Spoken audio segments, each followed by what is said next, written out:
Pour en discuter, je retrouve Alexis Brunel-Duceppe, porte-parole du Bloc québécois en matière de droits de la personne.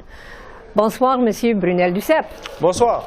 Bon, alors, les membres de la diaspora, des diasporas, par l'ingérence étrangère, ont été clairs en conférence de presse aujourd'hui.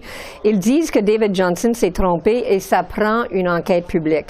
En quoi ça les aiderait, plus qu'une audience publique, comme suggère M. Johnston? Bien, en fait, ils ont répondu à cette question-là en point de presse. Ce qu'ils ont dit, c'est qu'ils ont participé à nombre de comités parlementaires. À plusieurs fois, ils ont fait part de leurs inquiétudes et de leur réalité dans différents forums. Et malheureusement, aujourd'hui, on est encore pire de ce qu'on était il y a 10 ans. Donc, ce qu'ils nous disent, c'est que c'est pas les audiences publiques qui sont la solution. La seule solution, et ça a été très clair aujourd'hui, ils ont parlé d'une seule voix, la seule solution, c'est une enquête publique et indépendante pour aller au fond des choses. Et savez quoi? Ils ont souligné une chose aujourd'hui. M. Johnston, là, pour arriver à son rapport qu'il a déposé le 23 mai, là, ben, il les a même pas contactés. Il n'a même pas pris la peine d'appeler ces gens-là, qui sont les premières victimes de l'ingérence chinoise dans le sol canadien. Et donc, à partir de ce moment-là, on peut se dire que ce rapport-là ne vaut pas grand-chose s'il n'a même pas pris la peine d'appeler les premières victimes de l'ingérence chinoise. Alors, mais lui, il dit que ces audiences publiques, il veut les débuter le mois prochain. Il veut inviter des agences de renseignement, mais aussi ces gens-là des diasporas.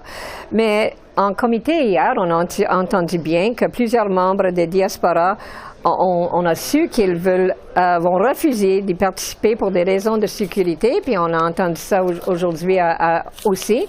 Alors, est-ce que vous craignez que M. Johnston va parler à une salle vide et qu'on n'aura jamais la réponse? Bien, tout à fait. Ça semble... C'est évident. Là, le rapport Johnston, la position de M. Johnston, c'est intenable. Il n'y a qu'une solution. Ça va arriver. On sait que ça va finir par une enquête publique indépendante. Maintenant, il faut arrêter le supplice de la goutte. Là. M. Johnston, là, présentement, ne fait que se ramener vers le bas. Ce qui va arriver, c'est qu'il n'y aura personne qui va se pointer à ces audiences publiques-là. Puis comme je vous l'ai dit précédemment, ces gens-là ont déjà participé à ce genre d'audience-là, et il y en a qui voudraient bien y participer, mais qui ne le feront pas par peur pour leur propre sécurité et pour la sécurité de leurs proches qui sont sur le territoire chinois actuellement. Je pense aux Ouïghours, bien entendu, aux Tibétains aussi. Écoutez, là, c'est quand même pas tous les jours où on voit les Hongkongais, les Taïwanais, les Tibétains, les Ouïghours. Il y a même un représentant des îles Salomon qui vit présentement l'ingérence chinoise à plus petite échelle parce que leur population est plus petite. Mais donc, tout ce beau monde-là était là aujourd'hui. Ils ne parlaient que d'une seule voix. Et leur message, il est clair.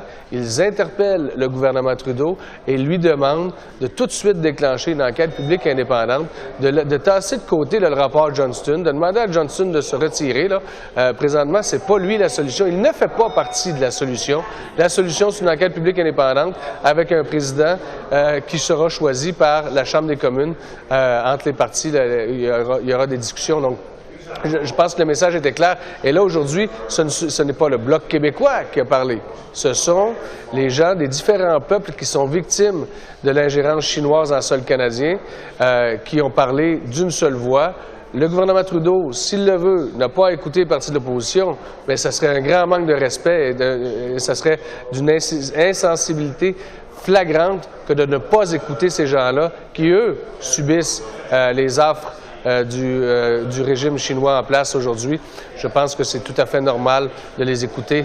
Voilà.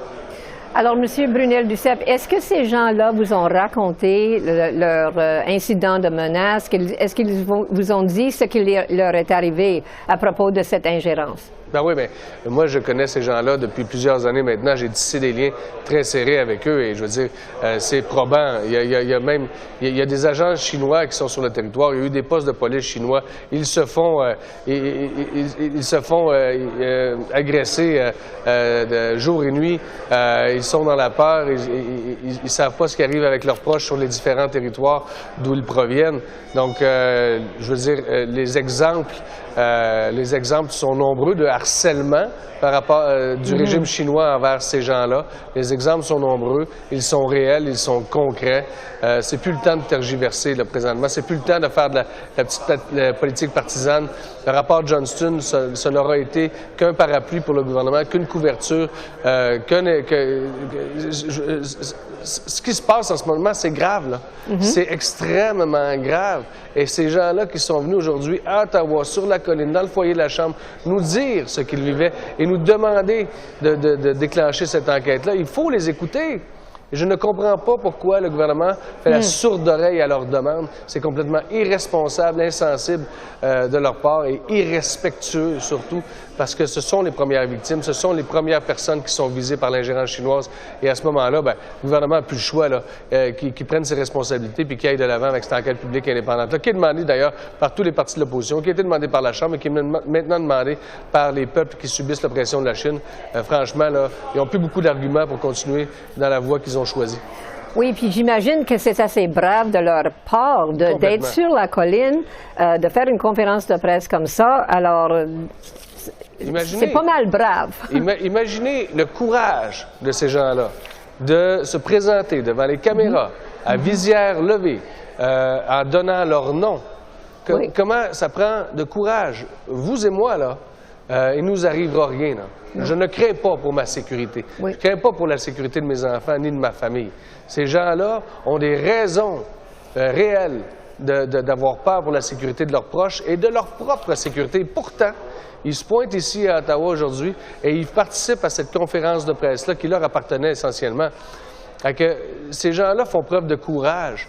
Je pense que M. Trudeau devrait prendre exemple sur eux, puis enfin mettre ses culottes, puis essayer au moins d'arriver à leur cheville côté courage. Mais ces gens-là sont exemplaires. Je suis en pleine admiration devant ces gens-là. Le courage que ça prend, c'est assez extraordinaire. Que le gouvernement prenne non exemple sur eux autres, qui fasse preuve de courage, puis qui déclenche cette enquête-là au plus sacré. Alors, juste en terminant, M. Brunel-Duceppe, il reste seulement 3 semaines pour la Chambre des communes. Le gouvernement et M. Johnson ignorent les demandes des partis d'opposition pour qu'ils démissionnent. Est-ce qu'il vous reste d'autres moyens de faire pression sur les libéraux pour qu'ils lancent une enquête publique? Bien là, s'ils ne comprennent pas le message aujourd'hui, c'est qu'ils ont des sérieux problèmes d'audition, là. Franchement, non, nous, on ne lâchera pas. Là. Moi, je me bats pour ces gens-là. Hein. Moi, je suis leur porte-voix sur la colline d'Ottawa. Je suis leur porte-voix à la Chambre des communes. Ces gens-là, je ne peux pas les laisser tomber. Donc, c'est pas vrai que je vais m'arrêter là. Si ça ne fonctionne pas aujourd'hui, je me dis que ça va fonctionner demain ou après-demain ou après-après-demain. Mais on ne lâchera certainement pas parce que ça a été dit d'ailleurs par Mme Feng qui représentait les Hongkongais aujourd'hui. La seule et unique solution, là, c'est une enquête publique indépendante pour aller au fond des choses. Donc, écoutons-la. Écoutons M.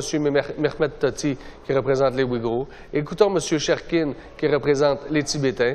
Écoutons M. Cheng, qui représente les Taïwanais, là. Puis, mettons nos culottes, là. Comme parlementaires, on a un rôle à jouer, on a des responsabilités. C'est le temps de déclencher cette enquête-là, puis arrêter de tergiverser, puis de jouer de façon partisane sur des questions qui sont hautement plus importantes que les intérêts du Parti libéral. Bon, alors je vous remercie beaucoup pour l'information et bonne soirée. Merci beaucoup. Au revoir.